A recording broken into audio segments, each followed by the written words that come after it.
Michel Drac, Lucien Cerise, bonsoir. Merci d'avoir accepté notre invitation à cet entretien pour le compte de l'association Culture Populaire.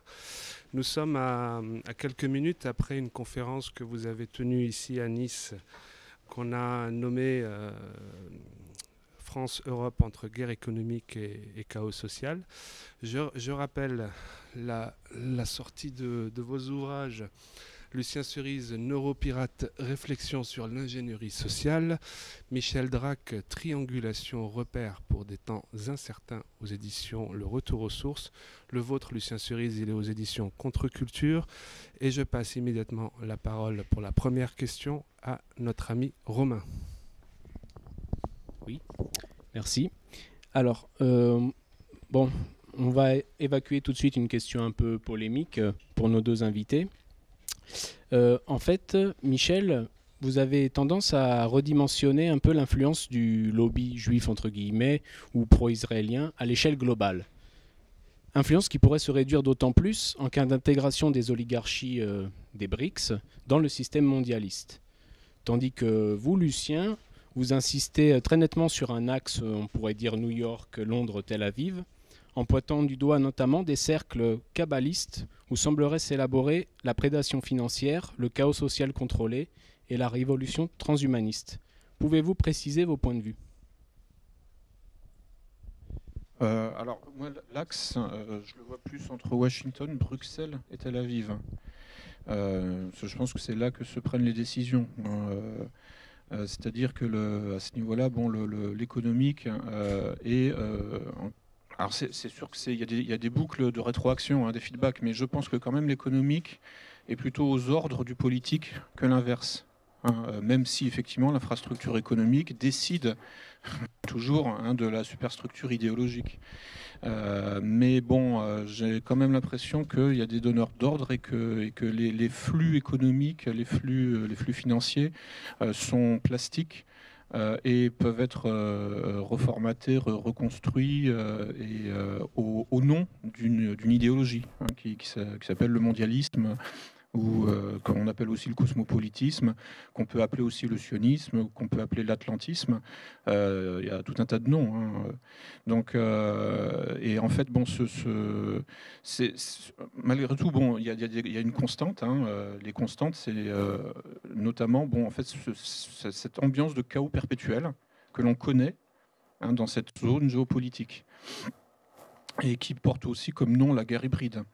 Donc c'est Alexander Vershbow, délégué secrétaire général ambassadeur de l'OTAN à la conférence interparlementaire de Riga du 5 mars 2015, qui décrivait donc la guerre hybride de la façon suivante. Hein, c'est une citation donc je cite, hein, nous avons vu émerger également une nouvelle forme de guerre hybride combinant l'intimidation militaire, l'intervention déguisée, clandestine, la fourniture clandestine d'armes et de systèmes d'armement, le chantage économique, la duplicité diplomatique et la manipulation médiatique avec une désinformation complète. Et donc, bon, l'OTAN en général attribue cela à la Russie, mais en réalité, bon, quand ce monsieur, au nom de l'OTAN, donc décrit cette nouvelle forme de guerre, en fait, il décrit ce que l'OTAN fait. Donc ensuite, bon, je pense que le bras armé quand même de l'axe Washington-Bruxelles-Tel Aviv, c'est quand même l'OTAN. L'armée américaine aussi bon, étant en quelque sorte plus ou moins fusionnée avec les structures de l'OTAN. La deuxième partie de la question, vous pouvez me la rappeler ? L'influence d'un point de vue financier, surtout, peut-être, oui, on va dire, de ce lobby un peu identifié. Et c'était un peu en opposition avec des interventions de Michel qui, lui, justement, insiste sur le fait qu'à l'échelle globale, Israël, finalement, est une petite puissance. Enfin, dans certains domaines, peut-être une grande puissance, mais dans d'autres, à l'échelle globale, finalement, on peut la redimensionner. Oui. Bah, en fait, bon, je pense qu'il y a des choses qui dépassent, enfin qui échappent même au groupe communautaire. Donc il y a des tournures d'esprit, il y a des structures mentales. Alors effectivement, bon, il y a un type de structure mentale qu'on peut trouver chez les Israéliens ou chez les Juifs, mais qu'on peut trouver aussi ailleurs. Bon, voilà. Enfin, je veux dire, c'est vrai que bon, se focaliser exclusivement. Alors ça, techniquement, c'est peut-être comme ça que ça se passe, effectivement, mais ça dépasse les communautés, à mon avis. Et je pense que bon, si comment dire, en fait, pour moi, je suis plus convaincu par le modèle géopolitique, par exemple, de Troubetskoy ou de Dugin. C'est-à-dire, en gros, pour moi, le vrai clivage, il est surtout entre l'atlantisme, qui est effectivement fusionné avec le sionisme sous un certain angle, mais donc l'atlantisme et le sionisme d'un côté et le racisme de l'autre. Pour moi, le vrai clivage, il est plutôt là. C'est-à-dire, en gros, ce que disait Michel pendant la conférence, le clivage entre les sédentaires et les nomades, entre donc les forces en mouvement perpétuel, donc chaotique, de l'atlantisme et donc du sionisme, et les forces de stabilité anti-chaotiques, et donc parfois peut-être allant même vers une forme de conservatisme un peu pétrifié, qui sont celles donc de l'eurasisme. Pour moi, le vrai clivage, il est là. Michel, vous auriez un commentaire éventuellement ? Alors, d'abord, sur le fond, je crois qu'il y a très très peu de différence entre la lecture de Lucien et la mienne. Sur le fond, on pense à peu près la même chose et à peu près pour les mêmes raisons. Pas tout à fait du même point de vue, parce que moi, je suis beaucoup plus tourné vers l'économie et lui beaucoup plus vers la philosophie. Donc forcément, il y a une différence. Mais sur le fond, on converge à peu près. Après, sur la forme, il peut y avoir une vraie différence parce que moi, je crois que quand on prend la parole dans l'espace public, on doit se souvenir qu'on est responsable des conséquences de ce qu'on dit. Ça implique en particulier qu'il faut se souvenir que quand on va participer à la propagation d'un discours, on ne doit pas seulement penser à la cohérence interne de ce discours, on ne doit pas seulement penser à son exactitude, on doit aussi penser à la façon dont il va être reçu. Et en particulier, on doit se souvenir que il y a une partie non négligeable des gens qui vont nous écouter qui n'ont pas forcément, je dirais, l'équipement culturel en quelque sorte pour bien comprendre ce que nous disons, le situer au bon niveau et en tirer les conclusions qui doivent en être tirées. Je me souviens là-dessus de quelque chose qui m'avait frappé. Il y a quelques années, le Retour aux sources a publié la traduction en français d'un texte, à mon avis, historiquement très important, puisque c'est probablement en fait le véritable texte fondateur du Parti national-socialiste des travailleurs allemands. Le manifeste pour briser les chaînes de l'usure de Gottfried Feder. C'est un ami qui m'avait parlé de ce texte. Je le lis. Bon, j'ai pas un niveau d'allemand qui me permet de le traduire, mais j'ai quand même un niveau qui me permet de le comprendre à peu près. Je dis effectivement, il faut le traduire. Et il faut le traduire d'autant plus que je me suis rendu compte de quelque chose qui m'a profondément perturbé. Fondamentalement, je suis pas forcément d'accord avec tout. Il y a des moments où il est dans des élucubrations racistes et antisémites caractéristiques de son temps et de son époque, mais il y a une très très grande partie de son discours, je suis d'accord. En particulier quand il explique que le capitalisme industriel est beaucoup moins prédateur que le capitalisme bancaire, je suis d'accord. Alors moi, ça me perturbe quand même un petit peu à titre personnel, si vous voulez. Alors je vais pas vous la jouer à la Frédéric Aziza, mais Aziza et moi, on a un point commun. Enfin, moi, en tout cas, je l'ai. Lui, je sais pas, mais moi, je l'ai. Il y a des gens dans ma famille qui sont morts à cause de ce que Feder avait dit. Ouais, bel et bien des gens, en 1942, ils ont été raflés et ils sont pas revenus. Je sais pas comment ils sont morts. Je ne sais pas si on les a mis dans une chambre à gaz ou si on les a fait mourir tout simplement en leur passant en boucle la veuve joyeuse. J'en sais rien, je ne sais pas comment ça s'est fait. Ce qui est sûr, c'est qu'ils ont été raflés, ils ne sont pas revenus. Et quelque part, il y a bel et bien une chaîne de causalité entre le discours de Feder en 1920 et ce qui se passe en 1942 à Paris. Bon, Alors évidemment, c'est une chaîne de causalité qui passe par un certain nombre de médiations que Feder ne pouvait pas prévoir en 1920. Mais la chaîne de causalité existe quand même. Et nous, à la différence de Feder, on a l'expérience, on sait ce qui s'est passé. C'est-à-dire qu'on sait que quand on tient le discours de Feder, si on ne fait pas attention avec qui on s'associe, de quelle façon on tourne les propos, après, ça ne va pas forcément être interprété par des gens qui seront comme nous dans la réflexion au vu de l'intérêt général. Ça peut être interprété par des gens beaucoup plus brutaux, beaucoup plus terre-à-terre, ça peut être récupéré. Bref, à la limite, on peut pardonner à Gottfried Feder en disant il ne pouvait pas prévoir, parce que c'est vrai qu'il ne pouvait pas prévoir. C'est vrai, si on se remet dans l'ambiance de l'époque et dans le contexte où il était, bon. Mais nous, on peut savoir, on peut s'en souvenir. Donc, cette responsabilité, on la porte doublement. Il faut faire attention à tout ce qu'on dit. Est-ce que le camp d'en face a ce discours modulé justement en fonction de... Alors, le fait que le camp d'en face soit peuplé d'imbéciles irresponsables ne nous autorise pas à être des imbéciles irresponsables. Clairement. Donc, pourquoi, alors que fondamentalement, je suis d'accord avec la quasi-totalité de ce que dit Lucien, pourquoi je prends très souvent une position de contrepoids là-dessus?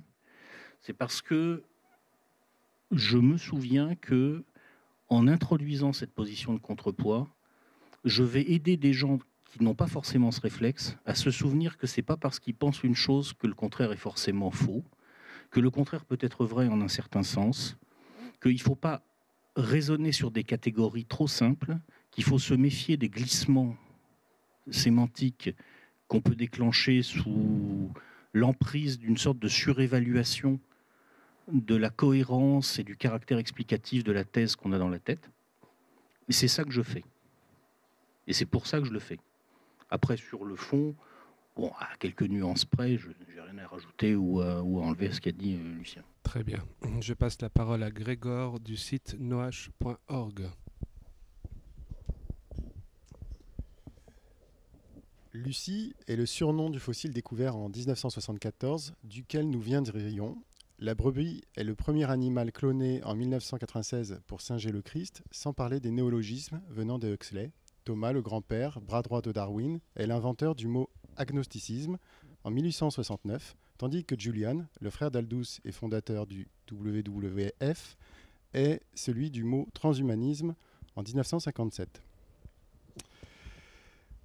La science, aux apparences neutres, peut être donc considérée comme une propagande clairement antichrétienne. Comment, selon vous, Lucien Cerise, est-il possible aujourd'hui de briser cette apparence de neutralité, d'objectivité, quand les religions contraires à cette mystique animant cette science sont-elles réduites, elles, à un particularisme? Non, mais ça, c'est pas un problème. Enfin, les scientifiques eux-mêmes savent que de toute façon, le discours qu'ils produisent, c'est un état d'un processus de recherche, ce qu'on appelle un paradigme. Enfin, les scientifiques honnêtes, bon, évidemment. Enfin, il y en a toujours qui, en fait, sont soit des techniciens, donc en fait, qui ne réfléchissent pas sur leurs propres pratiques, qui n'ont pas d'ambition épistémologique. Et qui pensent que l'état de la science à l'intérieur duquel ils travaillent est un absolu. Bon, mais voilà, c'est tout, c'est des techniciens. On ne peut pas leur reprocher non plus de ne pas réfléchir de façon critique sur ce qui marche à leur époque. Mais précisément, enfin, la science n'a pas de contenu fondamentalement. Donc en fait, on ne peut pas faire ce reproche à l'activité scientifique de ne pas être objective, puisqu'elle le dit elle-même. C'est-à-dire qu'en fait, ce qui est objectif, c'est les protocoles, les protocoles de recherche, les protocoles de validation, enfin, c'est-à-dire la méthodologie, qui sert de garde-fou. C'est-à-dire qui a pour principe de toujours revenir au principe de réalité, c'est-à-dire à l'expérience. La théorie doit être confrontée à l'expérience. Ensuite, bon, les nuances là-dedans, que ce soit déductif, inductif, hypothético-déductif, tout ça, bon, c'est, je dirais un petit peu, comment dire, je ne vais pas l'aborder maintenant, quoi. Mais fondamentalement, le discours doit être confronté aux faits. C'est ça la base.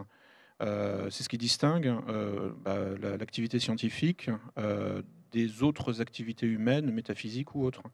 Et donc, à partir de là, la science assume, enfin la méthode scientifique, en fait je préfère le terme de méthode scientifique, parce que la science, ça donne l'illusion effectivement qu'il y a un contenu.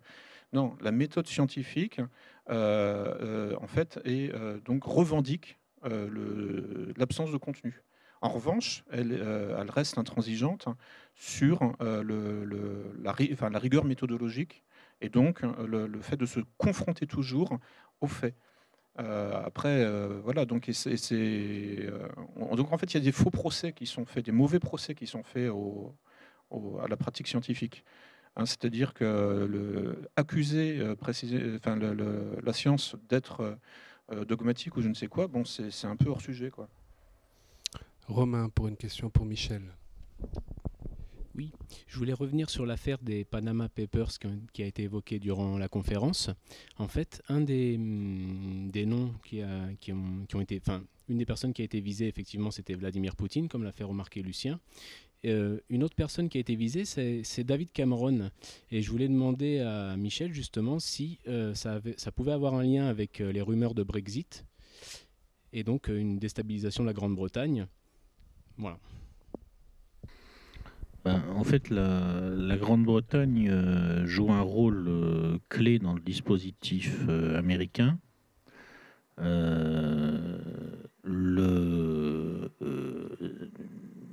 un de ses livres, un de ses textes, Zbigniew Brzezinski, qui a longtemps été un conseiller très important des différentes administrations démocrates, dit explicitement « Les États-Unis doivent utiliser la Grande-Bretagne pour attacher l'Europe occidentale aux États-Unis, comme ils utilisent la France pour attacher l'Allemagne aux États-Unis. » C'est-à-dire que c'est une chaîne de l'impérialisme, en quelque sorte, à constituer.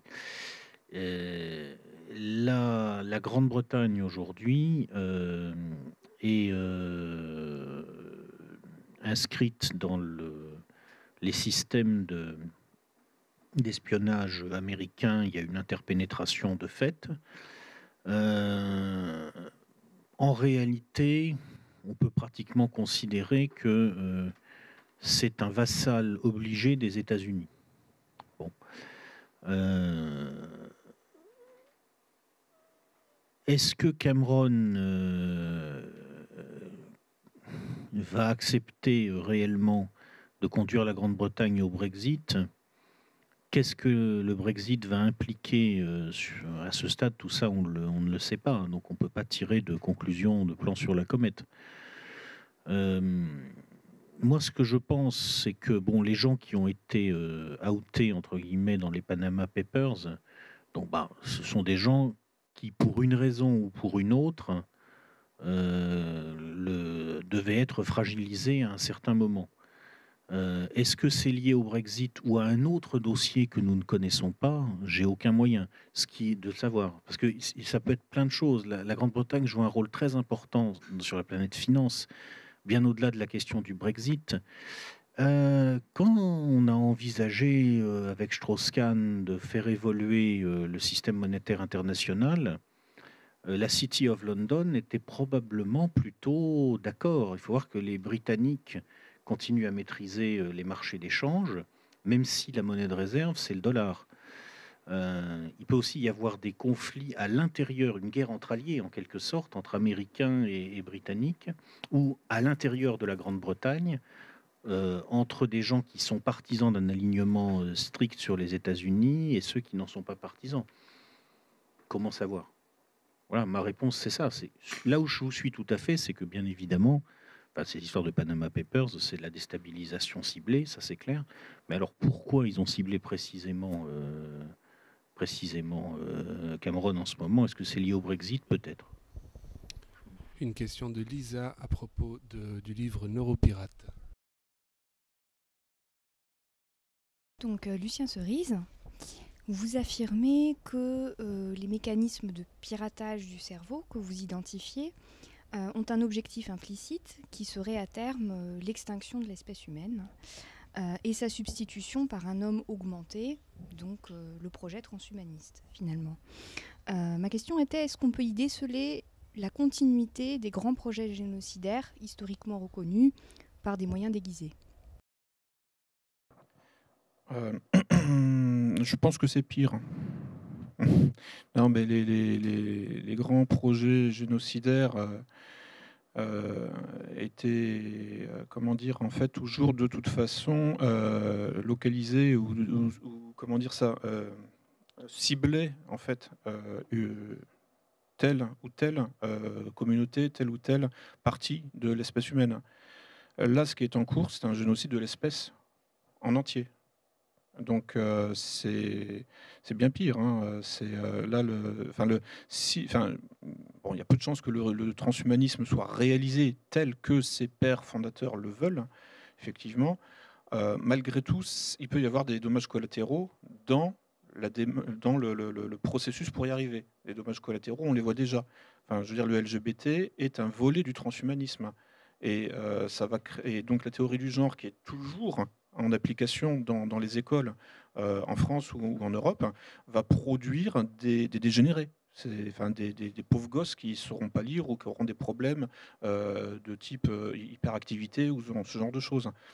Tout ça, bon, dans une perspective en fait, de dépassement de l'espèce humaine, en allant vers en fait, le sexe neutre ou ce genre de choses, quoi. Et donc là, on attaque le transhumanisme avise toute l'espèce, et donc en ce sens, c'est bien pire que les génocides réalisés ou pas des siècles passés. Enfin, c'est infiniment plus grave, hein, c'est évident. À partir de là, oui, là on est vraiment dans une espèce de réinitialisation complète, hein, et qui est d'une cruauté, évidemment supérieure à tout ce qui s'est passé par le passé. Alors, on a énormément de questions et on a malheureusement que 20 minutes encore à accorder à cet entretien. Je passe la parole à Fred. Bonsoir. Alors c'est une question pour Lucien, mais peut-être aussi Michel pourra y répondre. Donc grâce au web, de plus en plus de gens comprennent ce qui se passe, et vous estimez que désormais leur projet de domination va bientôt s'effondrer, en même temps que la suprématie du dollar d'ailleurs. Malheureusement, une très forte secousse économique ou militaire pourrait empêcher les restructurations politiques de la machine sociale telle que le peuple la souhaiterait. Alice Bailey, George Soros, Attali et Rockefeller sont ou étaient tous impatients de voir arriver cette fameuse crise monumentale, principal outil de leur projet. Est-ce que dans l'urgence de la panique et dans ce que désigne Naomi Klein comme la stratégie du choc, c'est-à-dire une stratégie organisée et planifiée, vous pensez que nous pourrions quand même avoir la main sur un futur relativement proche, ou faut-il projeter cet espoir sur 50 voire 80 ans ?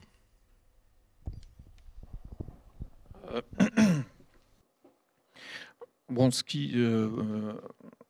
pour moi, ce qui compte, hein, c'est de préserver une extériorité au système géopolitique, piloté par l'axe Washington, Bruxelles, Tel Aviv. Je redonne tout à ça. À partir de là, en fait, je pense en fonction de ça. Si vous voulez. C'est-à-dire qu'en fait, cet axe géopolitique, c'est le mal, avec un grand M. Il n'y a plus rien à sauver de ce côté-là. À partir de là, en fait, tout ce qui peut attaquer cet axe géopolitique est bon. Ensuite, alors on va me dire, oui, mais ailleurs, c'est pareil. Enfin, l'autre axe géopolitique, qui serait Moscou, Téhéran, Pékin, vaut pas mieux. Je parle du profit qu'il ferait avec un choc de type violent, avec une crise économique mondiale ou peut-être même une guerre. C'est de ça dont on parle, un peu comme la stratégie du choc de Naomi Klein, où en fait ils profitent à chaque fois de grosses secousses comme ça pour pouvoir faire leur projet. En deux mots.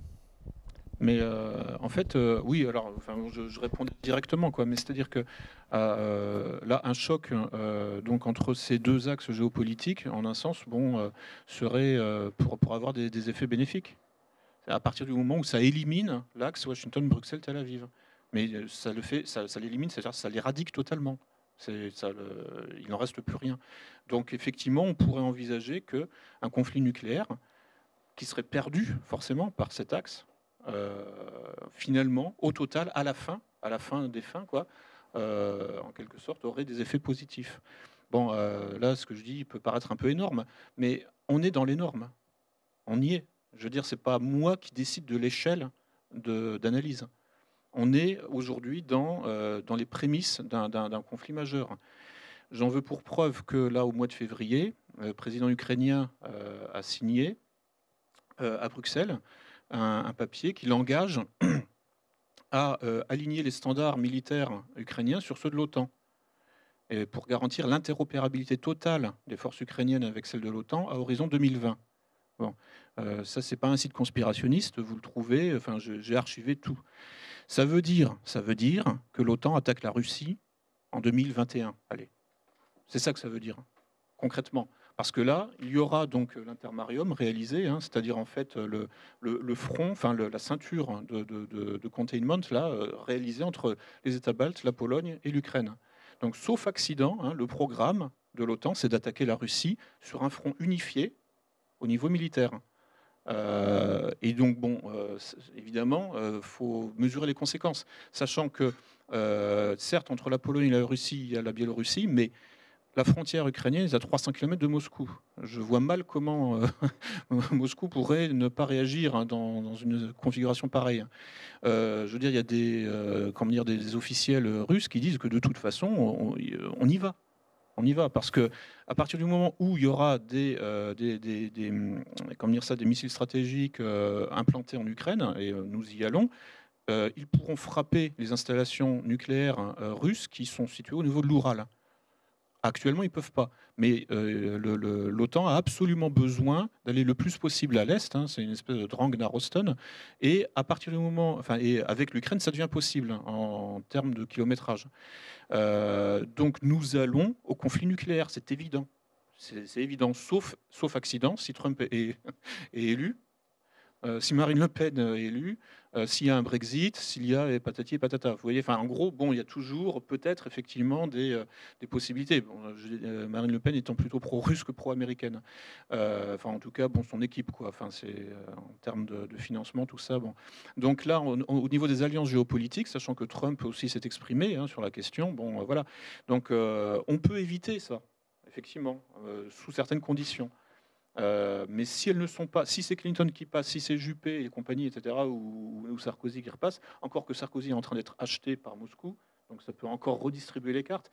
Ouais, bon, je ne suis pas déterministe, hein, je ne dis pas qu'on y va, mais je veux dire, pour ne pas y aller, il va falloir réunir beaucoup de signes noirs, comme on dit, hein, c'est-à-dire des imprévus, quoi, des imprévus par le système. Le système, Washington, Bruxelles, Tel Aviv.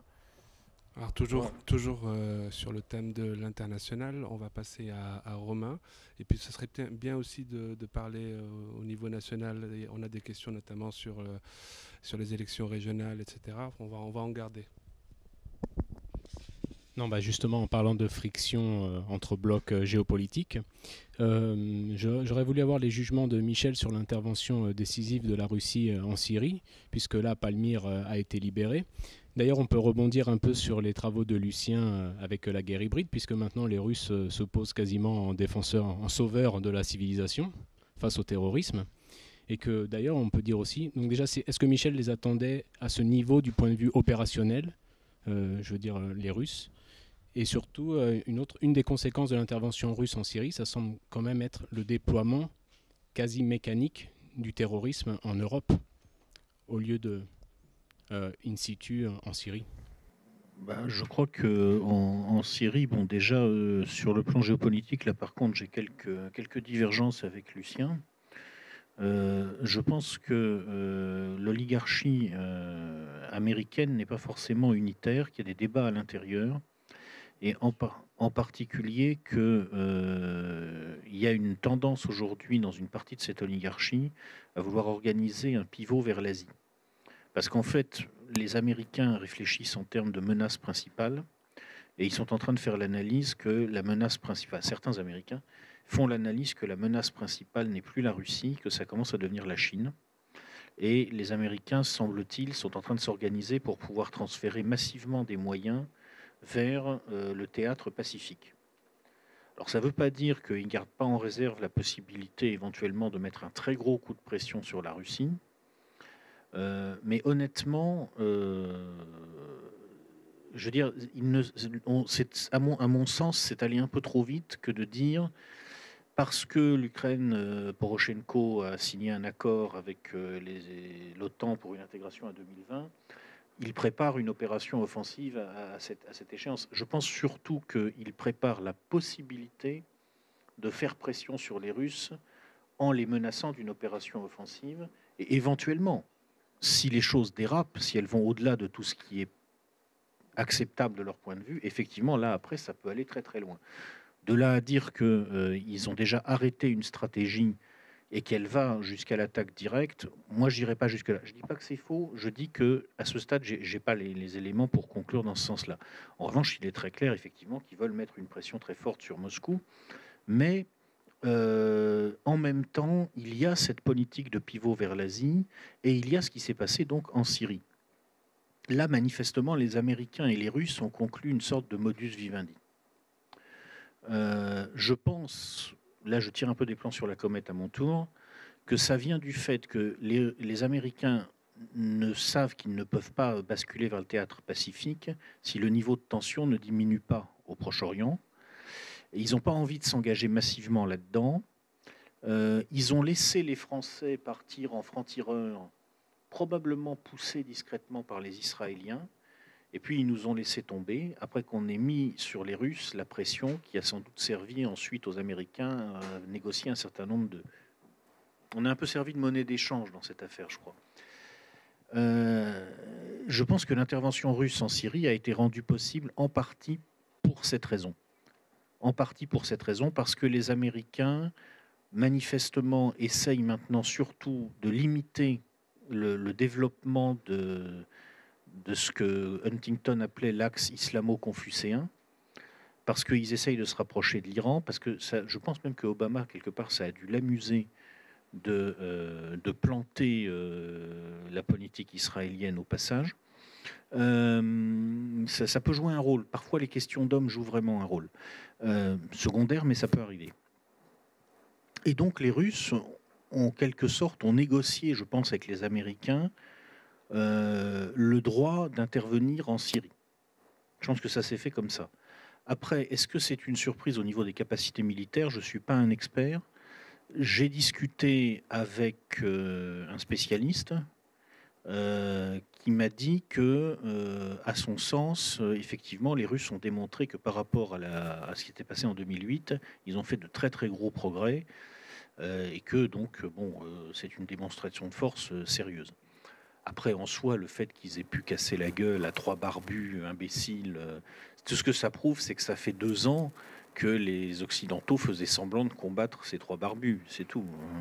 Bon, voilà. Ensuite, visiblement, les Russes se sont un peu arrêtés en cours de route, peut-être parce que Bachar al-Assad, de son côté, ne leur a pas non plus donné tout ce qu'il voulait. Peut-être aussi parce qu'ils ont un peu envie de continuer à laisser croître un foyer de déstabilisation au sud de la Turquie. Mais là, on entre vraiment dans les plans sur la comète. Il y a trop d'échiquiers invisibles sous l'échiquier qu'on voit. Je voudrais rebondir aussi sur la géopolitique. Bon, il y a quand même des déclarations très claires. La doctrine militaire américaine publiée officiellement dans un PDF que vous pouvez avoir sur Google en 2015 mettait sur le même plan la Russie, la Chine, l'Iran et le terrorisme. Et ça a été répété à 2 reprises par Ashton Carter, donc le dernier ministre de la Défense. Donc là, en fait, on est vraiment dans ce qui s'appelle une déclaration de guerre, puisque depuis 2001, on est dans la guerre au terrorisme.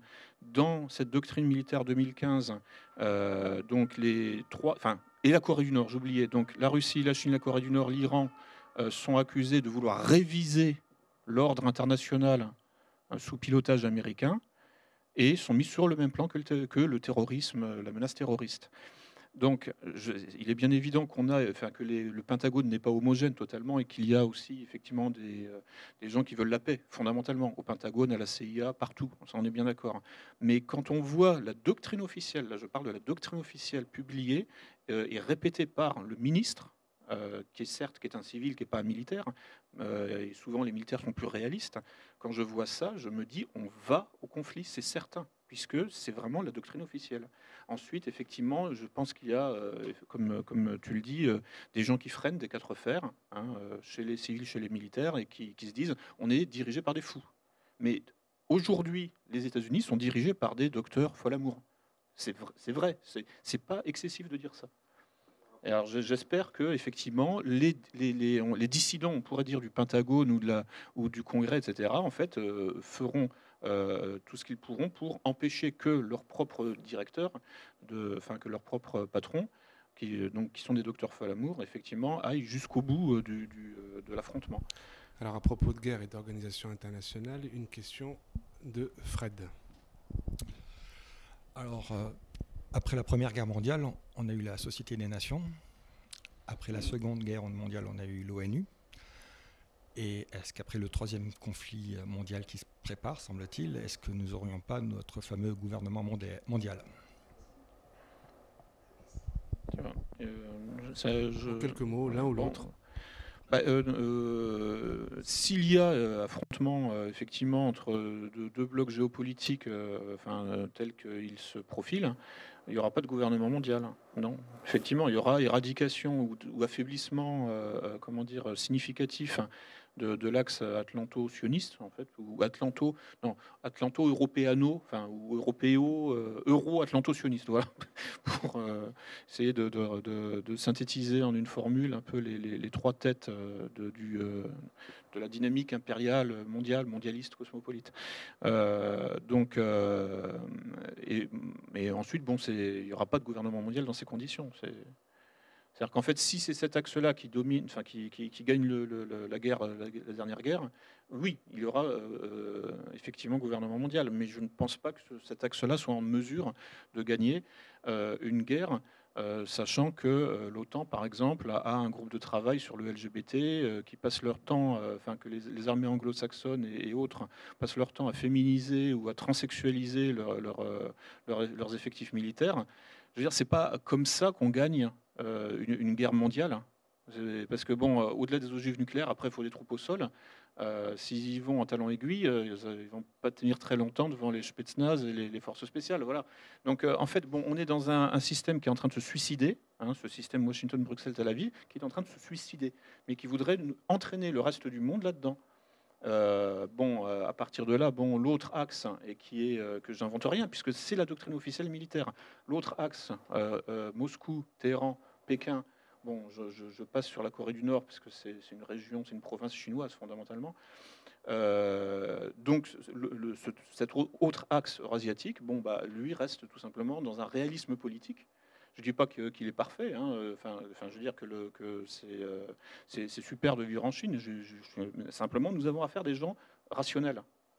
Et les Chinois le disent eux-mêmes. J'avais lu un article sur sinua.net, en version française, un communiqué de Pékin qui disait oui, voilà, nous voulons une approche géopolitique rationnelle, etc. Depuis combien de temps on n'a pas entendu ce mot dans le vocabulaire politique occidental, rationnel? Voilà. Donc là, on a affaire à des gens qui sont premièrement à un recrutement de leurs élites qui se fait vraiment au travail, qui ne se fait pas en fonction de l'origine communautaire ou des pratiques sexuelles, parce que c'est ça maintenant, dans la sphère atlantiste, c'est plus que comme ça. Donc on a affaire à des gens, à un recrutement des élites qui se fait au travail, et donc c'est une vraie méritocratie et sur des bases de réel politique. Donc, quelles que soient leurs opinions, je préfère avoir affaire à ça plutôt qu'à des tarés complets qui veulent absolument transsexualiser leurs effectifs militaires. Je choisis le moins pire, en fait. Grégor. Oui. Pierre Hillard rappelle dans l'une de ses conférences que Nimrod, à l'initiative de la tour de Babel, meurt d'atroces maux de tête causés par un moustique entré dans sa narine. En somme, le plus grand et le premier des mondialistes est terrassé par le plus petit animal, un insecte, qui soit. Cela rappelle évidemment l'histoire du bug insecte en anglais dans l'informatique. Selon vous, Lucien Cerise, quel improbable grain de sable pourrait enrayer la plus ingénieuse des machineries qu'est ce Big Brother? Je ne crois pas au grain de sable. Enfin, je crois. En fait, bon, on a toujours affaire à des États profonds contre d'autres États profonds, quoi. C'est-à-dire à des organisations contre d'autres organisations. Mais le grain de sable individuel qui fait dérailler tout le système, ça, j'y crois pas, en fait. Enfin, ensuite, il y a une accumulation de grains de sable, hein, évidemment, qui peuvent effectivement produire des effets sur le long terme, hein, et qui tirent la machine globale dans un sens plutôt que dans un autre. Mais le grain de sable, ça, en fait, c'est un effet trop faible pour, comment dire. Après, on va dire oui, mais bon, la théorie du chaos dit que le battement des ailes d'un papillon à tel endroit va produire un cyclone à tel autre endroit. Oui, ça, c'est pas faux, d'accord. Mais je veux dire, bon, en même temps, la formule de Lorentz, là, bon, c'était un peu imagé. Ça se passe pas comme ça en réalité, même dans les effets chaotiques et imprévisibles. Mais non, mais il y a toujours des imprévus. Mais fondamentalement, faut être justement, faut faire de la réelle politique. On a toujours affaire à des services secrets contre d'autres services secrets, et ce sont les mieux organisés, ce sont ceux qui ont le réseau d'informateurs le plus développé qui gagnent. C'est tout. Donc en fait, bon, le coup du grain de sable ou de l'individu qui va faire dérailler tout un establishment, tout un état profond. Ça, c'est un peu du gauchisme, en fait. Enfin, je veux dire, c'est un reste de mai 68, quoi. En réalité, il n'y a que des appareils d'État, il n'y a que des grosses organisations qui peuvent faire un contre-pouvoir à d'autres appareils d'État, à d'autres États profonds et à d'autres grosses organisations. On va revenir en France avec une question de Romain. Non, pour revenir sur le grain de sable, entre guillemets, on peut parler du gouvernement de rupture que Michel évoque dans Triangulation.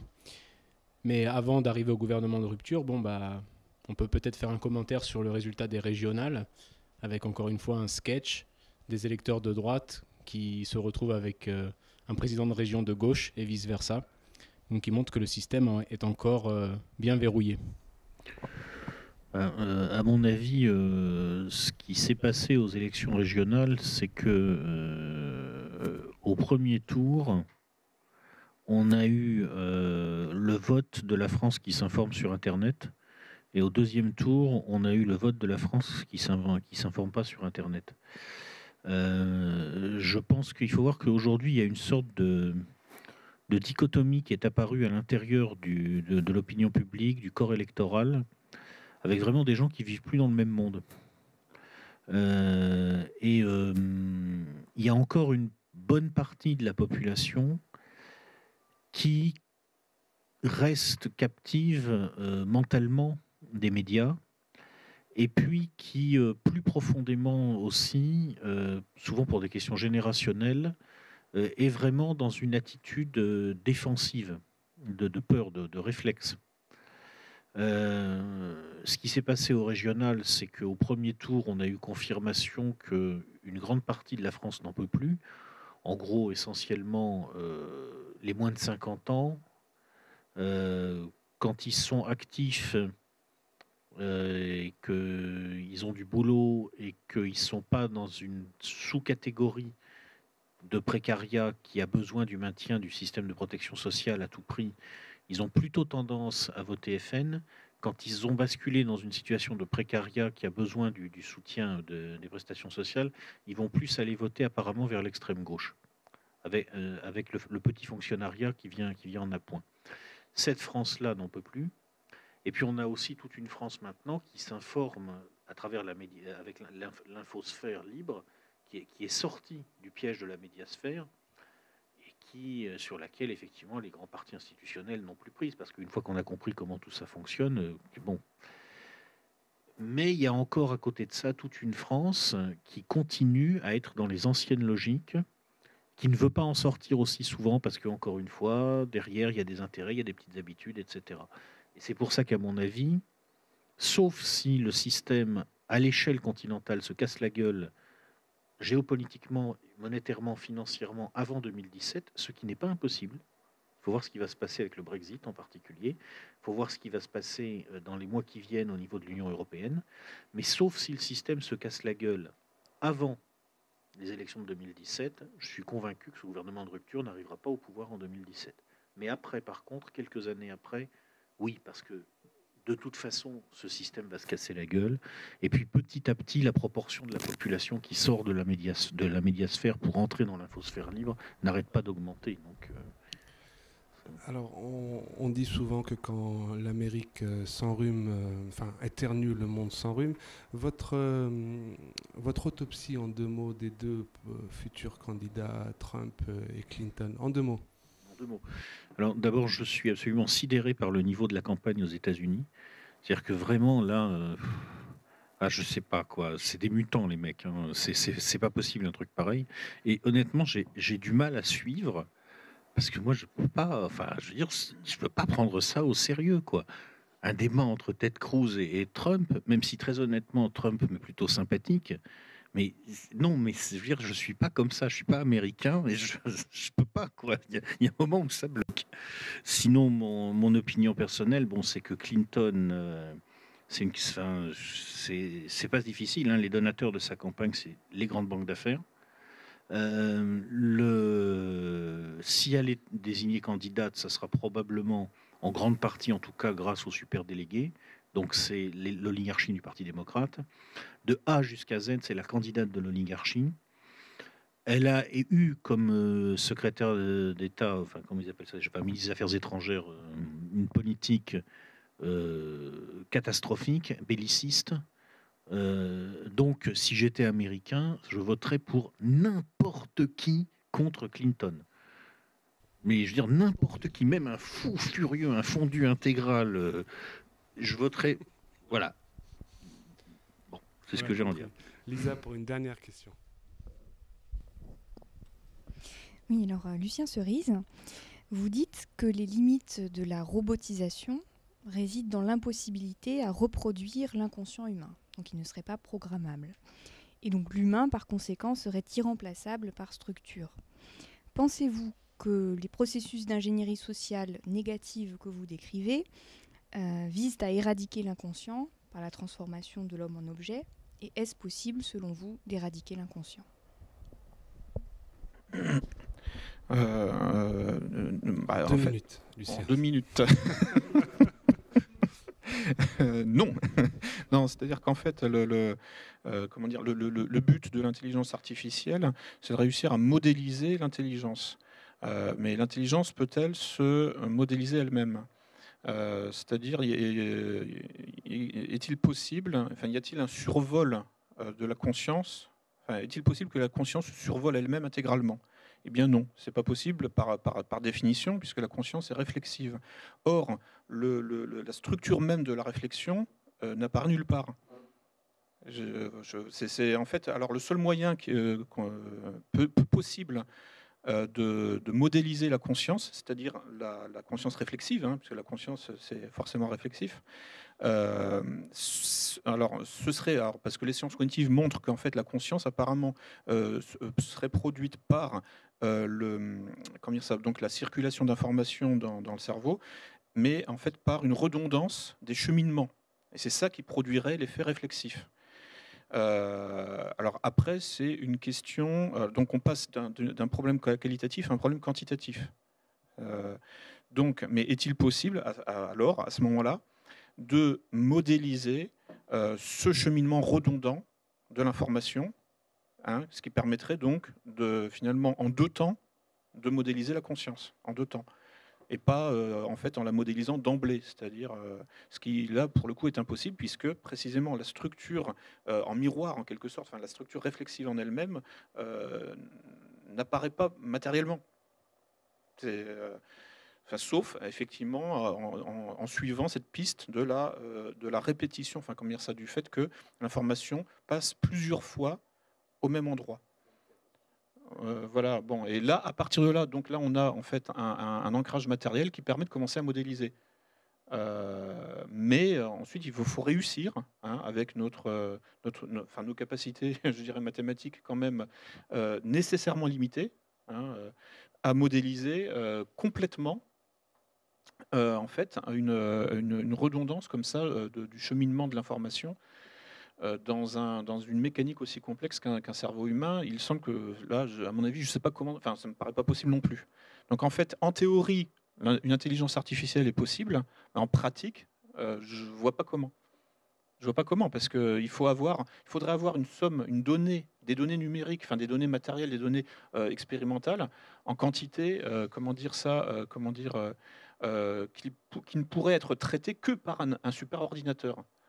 Mais ce superordinateur, en fait, lui-même n'aurait pas du fait que ce ne serait pas une intelligence artificielle, n'aurait pas les moyens de traiter quelque chose de qualitativement supérieur. Et alors, donc, c'est pour ça que c'est toujours que l'intelligence artificielle, là, d'un point de vue d'un raisonnement strictement scientifique, on peut s'en approcher de manière asymptotique, mais on ne pourra jamais, jamais, jamais y arriver, parce qu'il y a un saut quantique à un moment, enfin une sorte de bond, qui ne peut pas être fait, je dirais, dans le monde matériel, quoi. Et vous disiez pendant la conférence, malgré tout, que des avocats réfléchissent Oui. déjà au droit du robot. robot. Voilà. Hein. Mais ça, je pense que Est-ce que ça ne dépend pas de la conscience, justement, de l'intelligence artificielle Oui, sauf que ce n'est pas une intelligence artificielle, en réalité. C'est une simulation d'intelligence artificielle. Enfin, c'est une simulation d'intelligence, donc c'est une intelligence artificielle, mais pas naturelle. Mais ça va plus loin. Enfin, je veux dire, le transhumanisme là travaille sur l'empathie artificielle. Là, en fait, le but fondamentalement, en fait, c'est même pas d'accorder des droits aux robots, c'est d'en retirer aux humains, fondamentalement. C'est ça. Hein. C'est toujours cette rhétorique des droits qu'on accorde à certains pour en fait en retirer à d'autres. En réalité, c'est la discrimination positive, et ça, c'est vraiment l'algorithme justement de l'ingénierie sociale, quoi. C'est-à-dire, en fait, au prétexte d'être généreux et d'accorder des droits à certaines personnes, en fait, furtivement, on en retire à d'autres, et en fait, on détruit la majorité au prétexte d'accorder des droits aux minorités, etc. Lucien Cerise, Michel Drac, merci infiniment d'avoir accepté cet entretien. Merci pour cette conférence qui fut un succès en termes d'audience. Je rappelle vos deux ouvrages, Michel Drac, Triangulation, repères pour des temps incertains aux éditions Le Retour aux sources. Et vous, Lucien Cerise, ce dernier ouvrage paru chez Contre-Culture, Neuropirate, réflexion sur l'ingénierie sociale. Messieurs, ça a été un plaisir de vous recevoir. J'espère que nous aurons d'autres occasions. Merci beaucoup. À très bientôt.